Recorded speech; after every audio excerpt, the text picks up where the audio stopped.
everybody. How's it go? Let's make sure these microphones work better than at the theater last night. Hello, hello. Hi. Remember who you are, Simba. I love it. First and foremost, I mean, from all of us here to you guys, congratulations on the huge, huge success of Terrifier 3.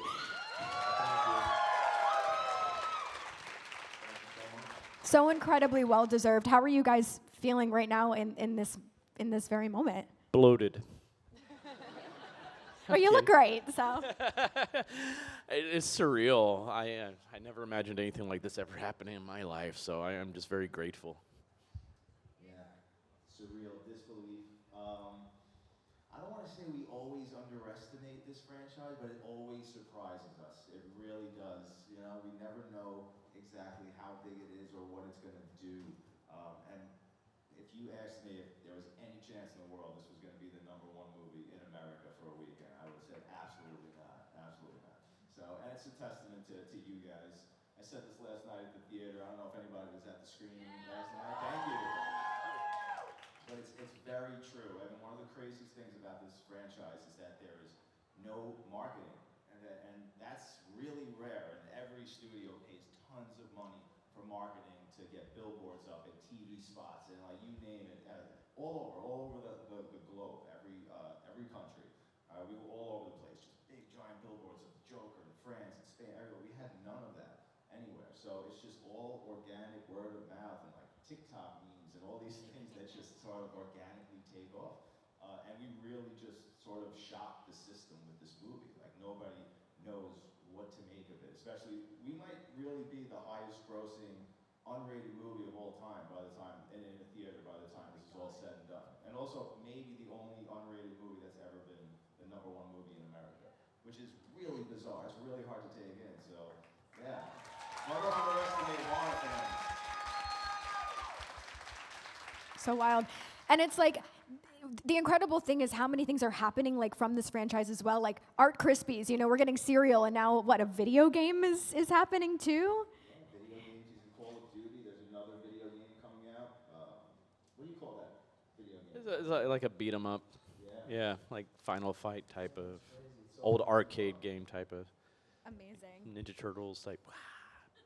Cool.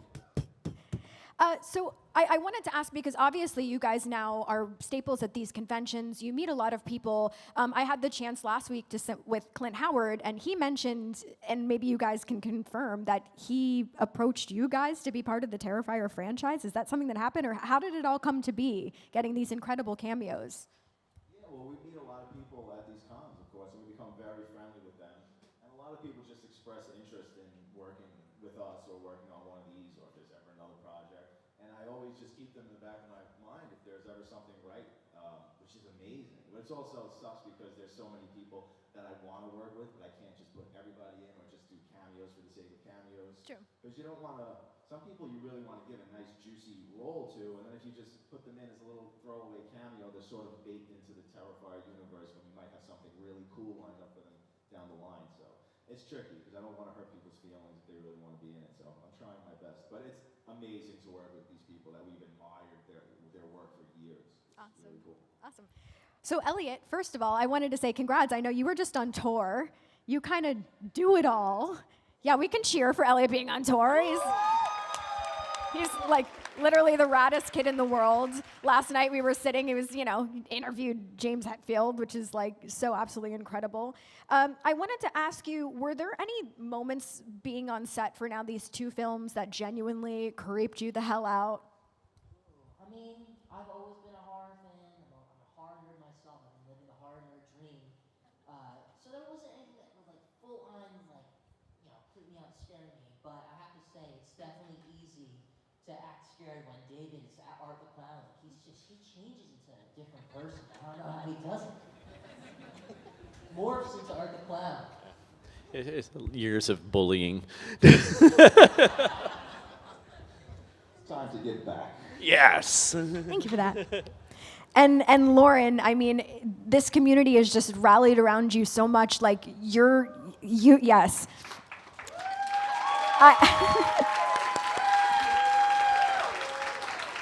You are the ultimate final girl, and everything that you bring to this role is genius. All of you are absolute genius.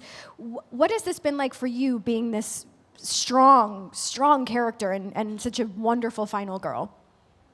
Thank you so much. I was raised by final girls. I love every final girl, from Laurie Strode to Ripley to Sarah Connor. And there are so many people that have come to my table that have put Sienna and these wonderful women in the same sentence, and just even being in the same thought as these women that I've loved my entire life. There's nothing like it, and of course that's a testament to Damien's writing, and just the entire Terrifier team has really come together to make these wonderful characters, and playing off of these wonderful actors makes it so much easier. But I don't know. I don't really know if I can really put it into words yet. I get asked this question all the time, and I don't feel it myself. Like, even when I watch Sienna on screen, it doesn't feel like me when I see her. It's such a bizarre experience.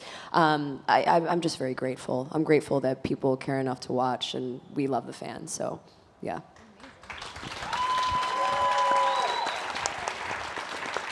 Now, David, something now after seeing Terrifier 3 that I've maybe noticed now in the franchise. So in part 2, art in the laundromat. Yes. And part 3, art washing dishes. Yes. So would you say that art is domesticated? Like, what? Is this a characteristic of... Yeah, he's a domesticated monster. Yeah. Yeah. He's considerate at times. It is when when it counts. Yeah, exactly. I love those type of moments with him too, because I think that makes him more relatable to an audience as well. It's like, oh, he's just like me. It's like, Yeah, just he even like mops us. up after he's done. It's just like, oh, how sweet of him. I just look at that way. He's also trying to get rid of the evidence in a lot of ways. It's like, yeah, it's a guy, get rid of the fingerprints, got to get rid of the blood and stuff like that, so the cops can't track him down. But he's also being considerate. What would you say is your favorite characteristic of art? I just love how he's just such a mischievous little asshole. It's just like he's like the Bugs Bunny of the horror world, or like Deadpool in that way. He's just like, he just loves to mess around with people. He's such a child at heart, and I love that part about him. Yay. Yeah, we can clap. We like clapping here. You better clap! You better clap. Damien, I wanted to say, like, one of the coolest things, I guess I can say cool, was watching this movie and watching these siblings deal with grief in very different ways, right? What was it like writing that for you? Well, I wanted to do a bit of a role reversal with these two, where in the first one, Jonathan's trying to convince Sienna about what's going on, and now in this one, he's sort of in denial, and she's trying to convince him that it's happening again. And I thought that would be interesting, just the way that it affected him so deeply that he's having such a hard time dealing with it, that he's just trying desperately to run away from it. And she wants to run away from it too, but she's just so drawn into it. She really doesn't have a choice. So I really liked that role reversal, that dynamic in this one. And you should always raise stakes, and I'm always trying to, find a different angle to keep everything interesting, everything new, everything sort of unpredictable, so you don't know where anything's going to go at any given moment. So that was fun, but this is such a dark chapter. I mean, of course, the whole franchise is dark, even though there's this, like, demented dark humor running throughout. But this one in particular with the protagonist was a very dark, sort of depressing chapter. So it wasn't as fun to explore that in this one, especially with Sienna, especially in the finale. That was a really tough thing to shoot, to just be around that energy, which was amazing to watch, just remarkable to watch Lauren's performance. But it was just so dark that it's just hard, and to be there for like a week for 13 hours a day and just watching people tortured isn't as fun as you might think it is. I mean, that's one of the reasons why now everybody's talking about the smack, like every time he passes her, because that wasn't in the script, and we're shooting the scene, and it's so dark, and I'm like, we love injecting the levity into the movie to keep it fun. And I just knew this was so depressing. And then Dave just has to keep going by her so often in that scene, because he's picking up weapons, dropping off weapons, going to the tree. And I was just like, we need something. I just said, Dave, how about every time you just walk by her, just smack her upside the head.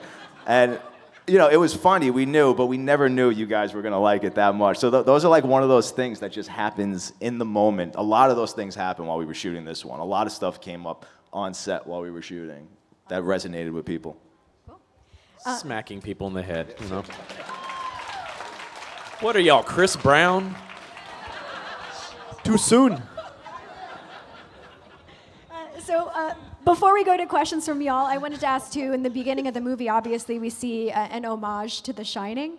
I wanted to know, were there any other Easter eggs that maybe we may have missed that you guys can share with us?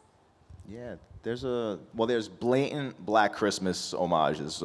Him in the attic, in the rocking chair, looking out the window is Black Christmas. There's certainly the Easter egg at the end, the ninth circle, when she's reading the book. So that's a sort of a full circle moment to the first short film I ever made with Art the Clown. Also, the name of the author on that book is Rosemary Castevet, which is 2 homages to Rosemary's Baby, which is one of my favorite movies of all time. What else is there?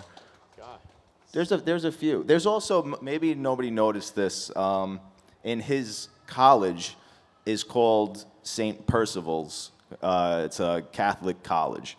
And there is no St. Percival, there's no such character, but Percival is one of King Arthur's knights who retrieves the Holy Grail for him. So I'm always trying to play up the lore of King Arthur with the sword being this sort of Excalibur thing. So everything in that school is knights and chalices with the Holy Grail everywhere. So there's a lot of little Easter eggs there too. I even snuck an Easter egg in there. I don't even know if you realize it. It's to Friends. When during the bar scene, when I get mad at the bartender and stuff like that, I do that little. Yeah. Wait, I don't even know. What is that? Yeah, it's from Friends. Oh, okay. Yeah.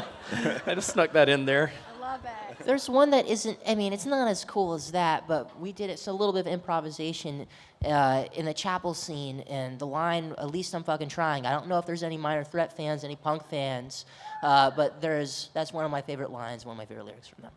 Yeah, they improvised a lot in that scene. It was so beautiful. They went off and they worked out the scene and they came back and they had that whole moment worked out, which was so beautiful and so real.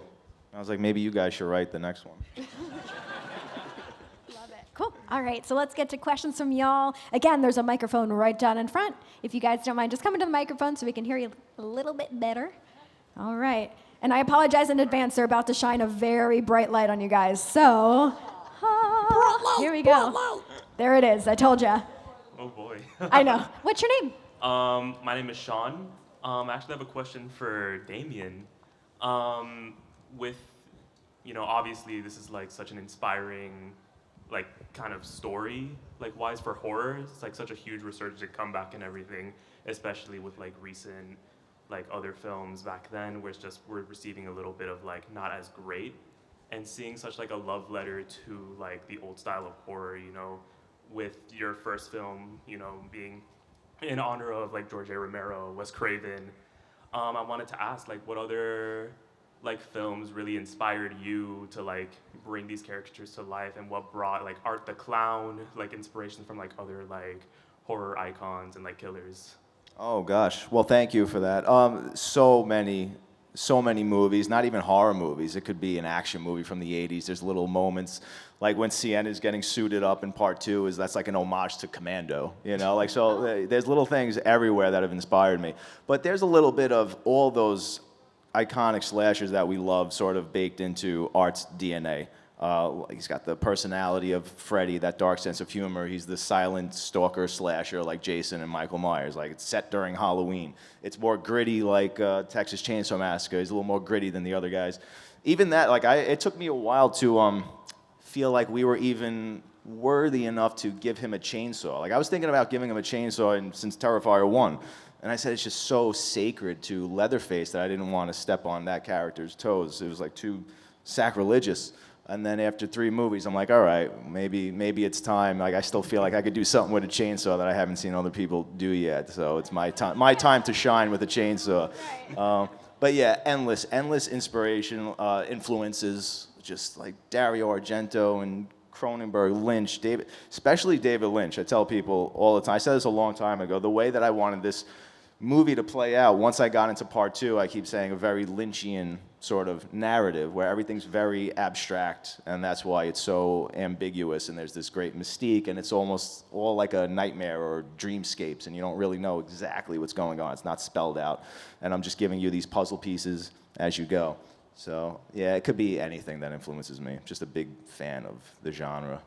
All right, thank you. I Thanks, look forward buddy. for anything else that you make. Oh, thank you, sir. Appreciate it. David, how did you like the chainsaw? Oh, I had fun. That was fun. Especially the whole chainsaw sword fight. We had so much fun doing that. I felt like a big kid on set that week. I was like, it's like living out fantasies there. I was just like, this is awesome. It's awesome. It's awesome. Hey, go ahead, Like what's your Gears name? of War and stuff like that. Yeah, I was Hello. like, Hey, buddy.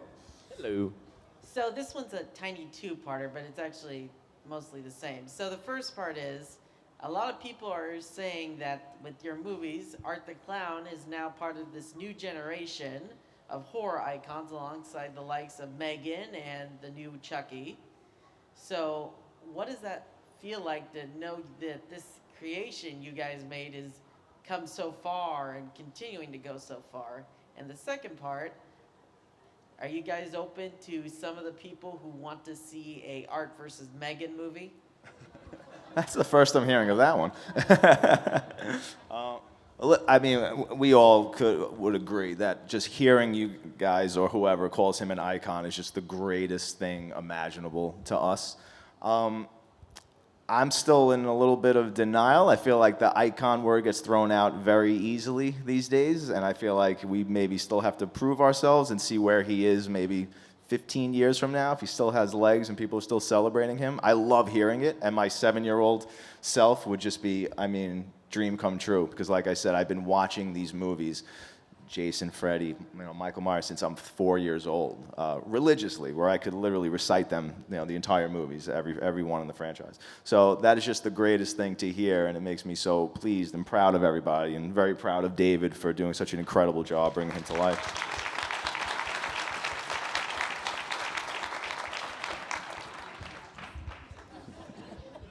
Oh, you're so shy. Just for the record, I think Art would win over Megan if you guys get. Goddamn to make that. right. Oh, yeah. Fuck that Mathregan. Thank you for your question. Thanks, buddy. Hey, what's your name? Hello, my name is Dom. This is a question for all of you. As a music lover and creator, I was wondering, what are your favorite bands / artists? Oh, Fleetwood Mac. I don't even know where to begin. There's so many. Maybe I would say Radiohead, Queen. Those are some basic choices. Speaking of Fleetwood Mac, Damien actually made a playlist for me to get in the headspace of Sienna for Terrifier 2, and it's riddled with Fleetwood Mac. It's amazing. But my favorite band is the White Stripes. I would say mine is Sharon Lois and Bram. I'm kidding. It's Queen. I'm a big Queen fan, so yeah. That's awesome. Thank you so much. Thanks, buddy. Oh, hey. Hi, What's Hello. your name? Christine. Hey, Christine, what's your question? What was your favorite scene out of all of the movies? That's a good question. I know mine. It's the bar scene in part 3 with Santa Claus. I had a lot of fun doing that. Plus, I got to act with a bunch of actors that I have admired since I was your age. And I actually got to be an equal with them. And that was a lot of fun being able to play with these guys for a few days. And that's what we got to do. We just got to play. Damien had the script there, but he was basically like, you guys just play and we'll record things and see how it goes. And we just had a lot of fun on those days. Plus, I got to use a freeze gun. I felt like a Batman villain. It was awesome. It changes every time. I don't know. It's hard to say. I really love the opening scene in Terrifier 3. It feels like its own short film, and I just think that's great. But I still love the Clown Cafe, too. For me, it's a tie between the shower scene and the rat scene in Terrifier 3. the rat scene got me so bad. I got like a really long, weird neck. So like when they put the tube in and they hammered it in, it was just over for me. I like anytime Sienna kicks Art's butt. That's my... Yes. Yeah. Respect the neck. What a great question. Thank you so much. Thank you. Hey, what's your name? Hi, thank you. My name is Franz. My question is, I know you get your inspiration from the past, but I just want to say the soundtrack for the second movie was just a masterpiece. I mean, and I just want to know, is there how or who is responsible for the music that goes into the films? Because for me, that puts a little bit more than it gives it a little kick, an extra oomph to the whole thing. And for me, this franchise actually is better than any other terrifying franchises from the past at this point, personally. Better than Halloween and all that. But yeah, that's my question. Yeah, no, I choose all the music. I'm a huge music fan. I'm just all different genres and decades of music. But I've fell in love with synthwave over the past, 10 years now or so. And I really wanted to sort of punctuate or accentuate Sienna's character through music. And I thought it would be such a great juxtaposition between how dark and gritty and vile this movie is, and then have this very sort of light and melodic, ethereal type music to go with her, because they're just so opposite of one another. And I just always love that. I love montages in movies with beautiful music, and music is so powerful to a movie. So I'm just like as obsessed with music in the films as the visuals. So it was very important, yeah. And like she said, I wanted her to get in not for anything so specific, it's just to get a vibe, even if she's just off coming up with her own ideas and just daydreaming about the character, just giving her music that she could listen to get sort of in the same headspace that I'm in. And I think a lot of that comes from when I was a kid and my mother would take me to rent horror movies all the time. But then when I'd be driving around with her, she would listen to all this very soft, beautiful music from the 80s and the 70s. So that would be playing while I'm just daydreaming about horror movies or something I just watched, and there was just this weird marriage of the two that shouldn't have worked, but it somehow did in my brain. So, yeah. Okay, great. Thank you so much. Oh, thank you. And the Ice Nine Kills song for 3. Oh my gosh. Oh, amazing, right? Yeah, they killed it. Super talented. Love Spencer. Ice Nine Kills did really good on that one. Hi, my name is Cam. I have a question for Damien, and that is, what the hell is wrong with you? Respectfully, of course, what I mean by that is, what is your thought process when you're writing these movies? How do you possibly, in the human mind, conjure up that chainsaw shower scene in the way that you did? Like, how does that click into place? Well, thank you. Well, when I'm writing Art the Clown, I always have like a formula. I say, what if he's Satan and Jack the Ripper had a kid, right? And that's Art the Clown. And then it's like, what would he do in this situation to this person? And sometimes I'm really just thinking about the worst things imaginable. Sometimes I'll be inspired by something that I see or something that I've heard. Other times I want to pay homage to a kill that's been done in a classic movie and sort of put my spin on it. And that's what happened with the chainsaw scene. Because one of my favorite movies of all time is Psycho, of course. And the most iconic murder scene of all time is the shower scene. So it's just, sometimes I'll just wonder, like, if Alfred Hitchcock shot that today, would he be as subdued, or would he be because he wouldn't be as limited or restricted, would he be a little more graphic? And I said, if somebody allowed me to remake Psycho today, I would show everything that knife could possibly do to the human body. It would be the worst thing you ever saw. So I said, no one's going to let me remake Psycho, so I'll make my own shower scene. And now, like I said, I always wanted to give Art the Clown a chainsaw. So I said, and this is also a little bit of an homage to Scarface. There's a shower chainsaw kill in Scarface that I love. So sort of marrying the two of those, and also just upping everything to the next level, whereas now instead of one person, it'll be two people in the shower, because he's never killed two people at once before. And always trying to surpass or try and rival the big kills from the previous movie, which is getting very difficult, because there's only so many things you could do to the human body. Well, you keep going, so you haven't stopped yet. Thank you so much. Oh, thank you. We'll do our best to keep going. Hey. How you guys doing today? Good to see you, buddy. I was just wondering if you guys seen a lot of fan artwork about Terrifier. I'm sure you guys have your own personal favorites, and I was wondering if I could show you. A friend of mine did one for you guys as well. Sure. Yeah, we love it. We're obsessed. Let's see. I was going to say, if you hold it up, we might be able to. Oh, that's awesome. Yeah, it's fantastic. I don't have my glasses on. That's fantastic, man. I don't know Very whether cool. this will work, but if you stand by the microphone, they might be able to show it on the screen. If you want to hold it up, maybe? It's pretty, I'm not promising it will work, but there it is. Let's see. Is it working? Is it happening? Nope. Okay, we tried. We tried. Oh, here we go. Ta-da! Yeah, it's pretty awesome. Yeah, it's very cool.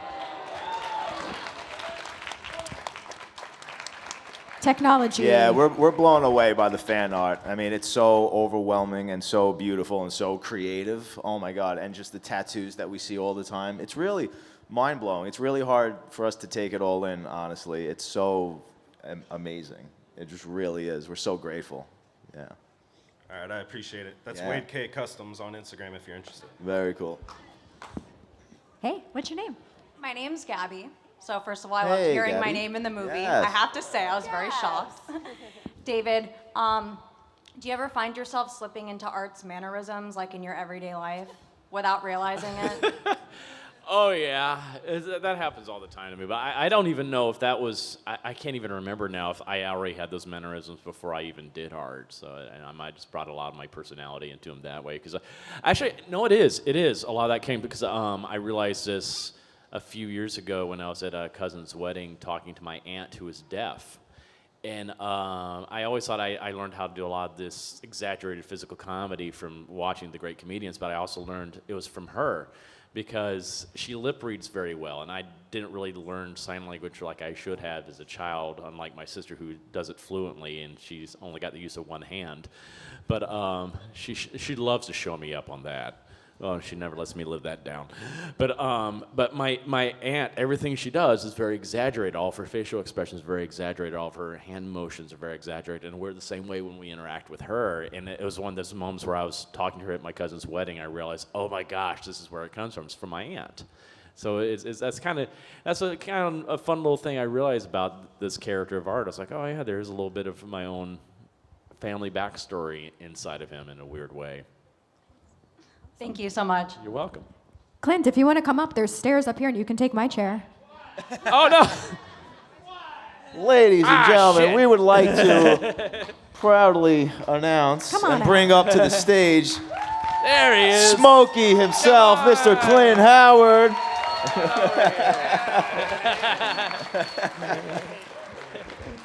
There he is. I don't think I've ever, like, you know, what did he call this? Busted a panel before? You're Clint Howard, you're allowed.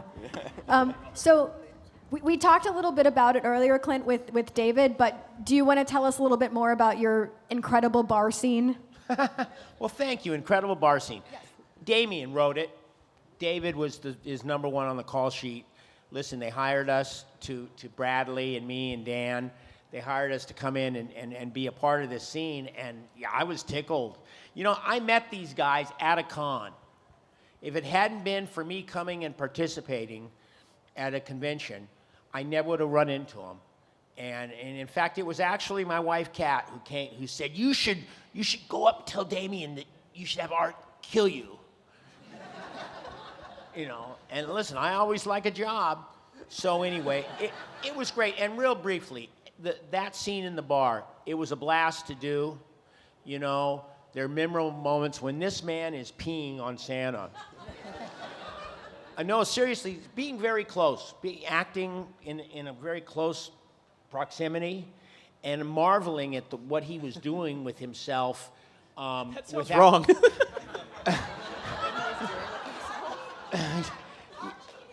Yes, the way he arched his back and went,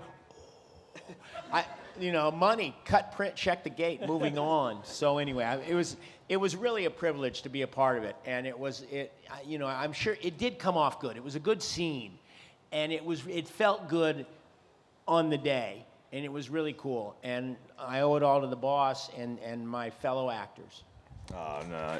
It was such an honor to work with this man is an understatement. I've been a fan of this guy since I'm a little kid, and so many movies I grew up loving, especially Evil Speak, as a very, very little kid.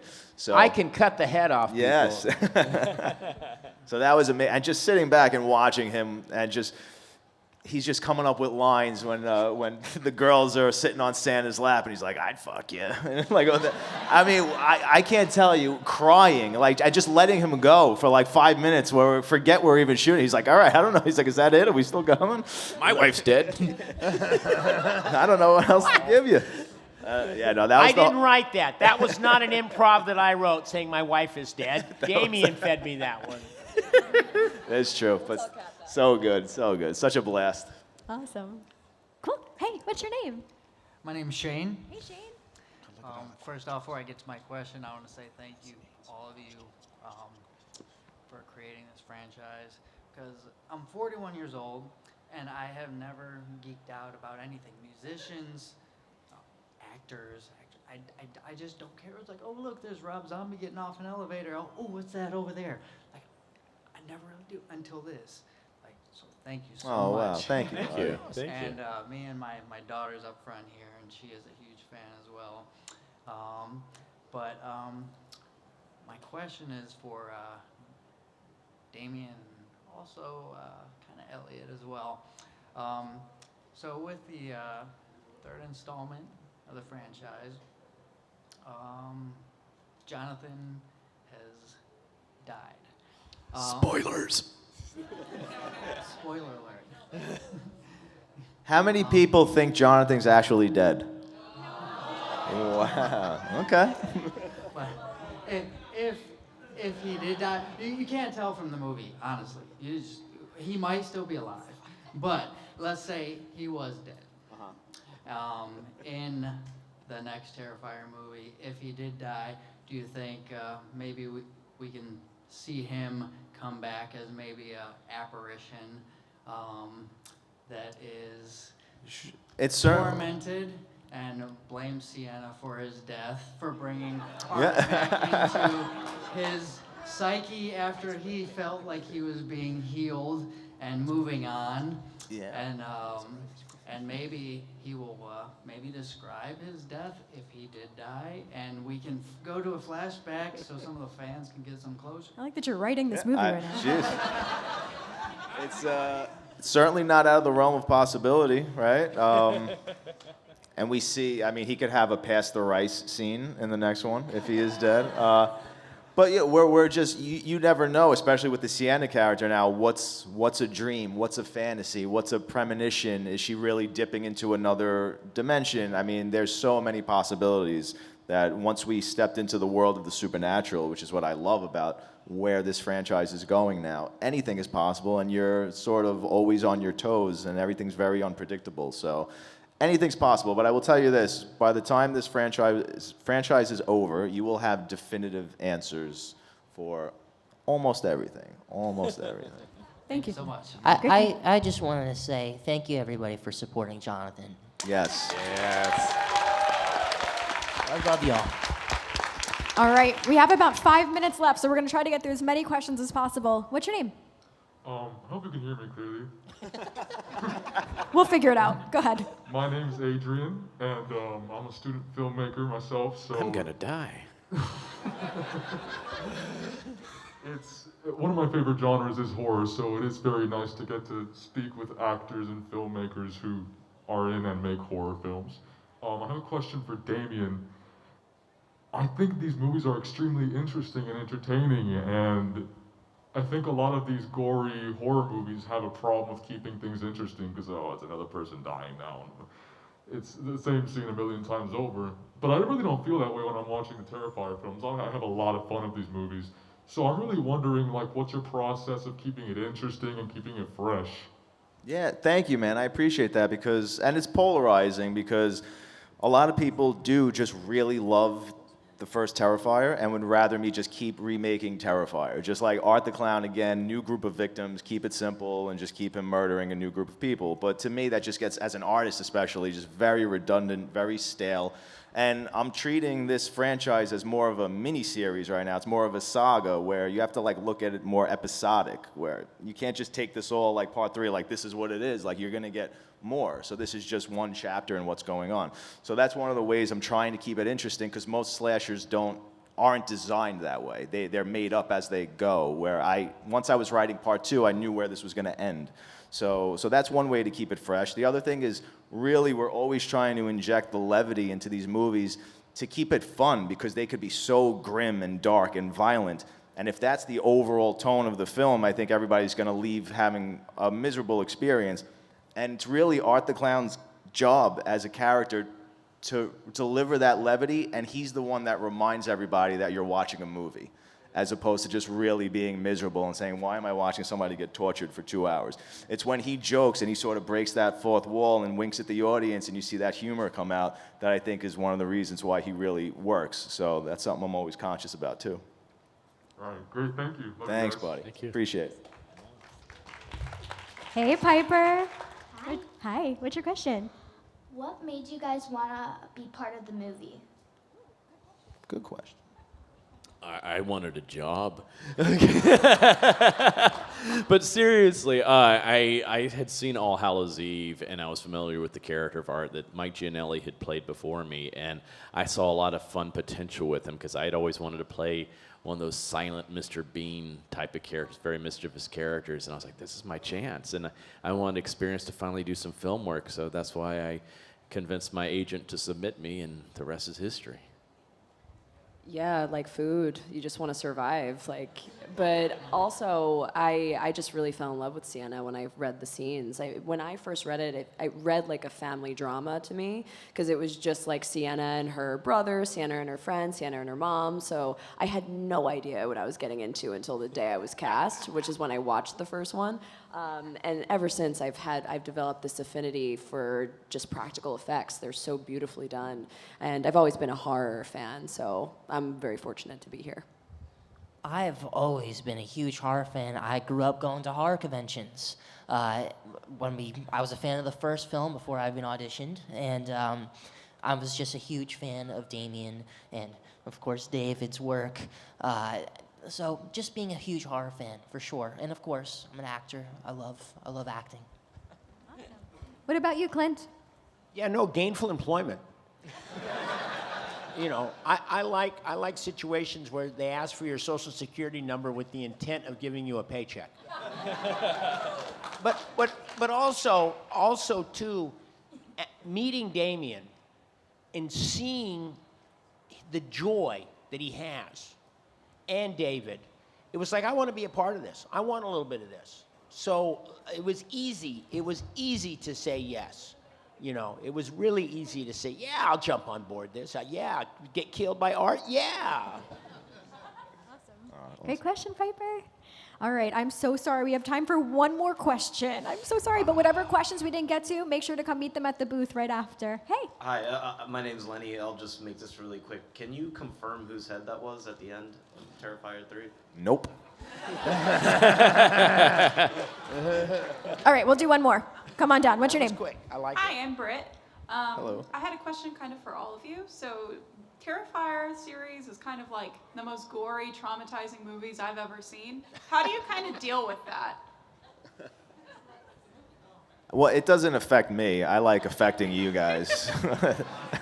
I like seeing how you try and deal with it.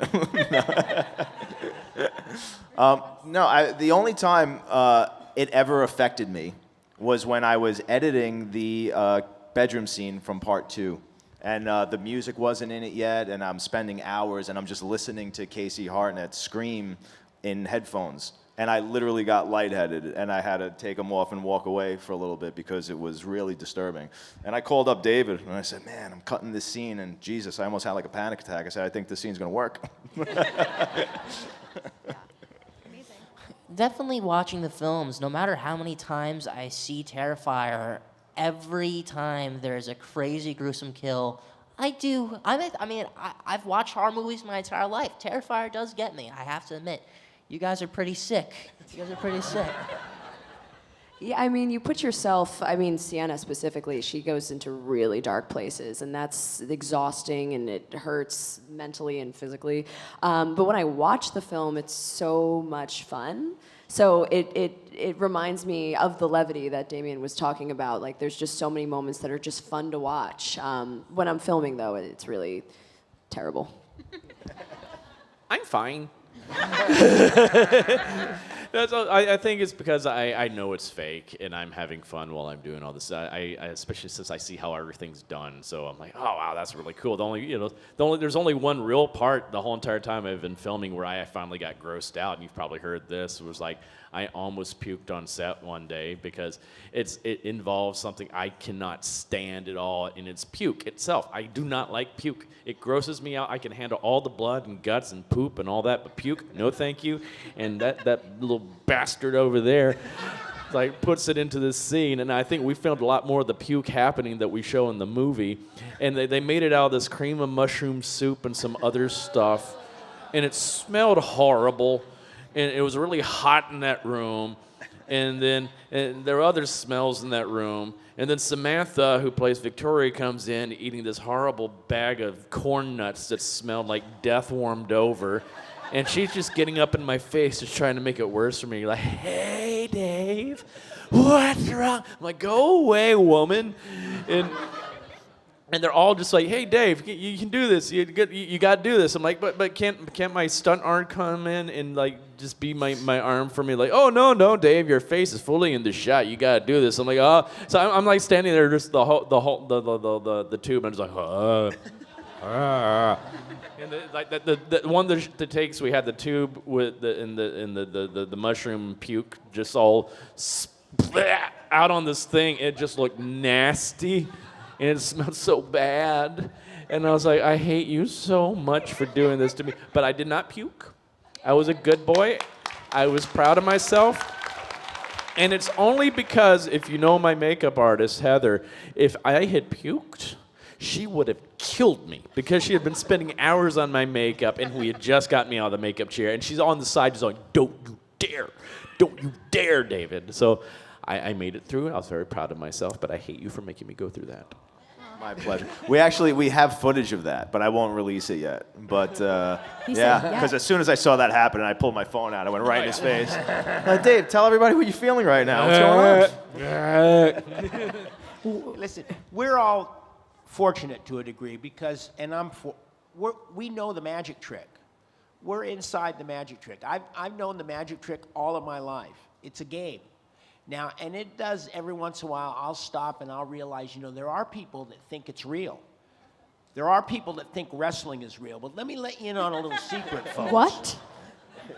They quit making snuff films and showing them a long time ago. Nobody gets hurt. Animals don't get hurt. People don't get hurt. As soon as we do a sequence, if it's not lunchtime, most of us end up going to craft service and grazing at the craft service table. So it's, does it affect us? And this may be a good final one for you, Damien.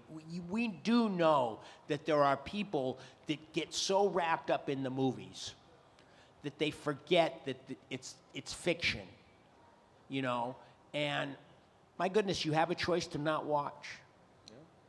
They have a choice to not see Terrifiers 1, 2, or 3.